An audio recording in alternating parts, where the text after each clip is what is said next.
کور کې خاون په دې خبره باندې ښځه دګي رټي بې عزته کوي که هغه د دې کپړې نه وي استري کړي،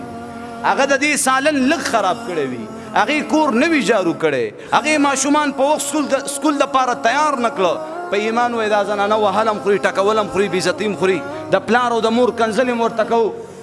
دا زنانه مونځ نه کوي. تاسو کورونو ته لاړ شئ، زما مسلمانانو قسم په رب العالمین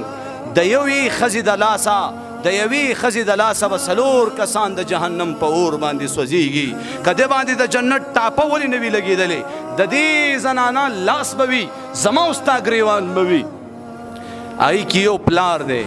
یو بچی دی، یو ورور دی، یو خاوند دی. نن خو بس ما ورته وایو بس زما ذمواري غوړي مې راوړه، چیني مې راوړه، ما ټماټر مې راوړو، دغه شان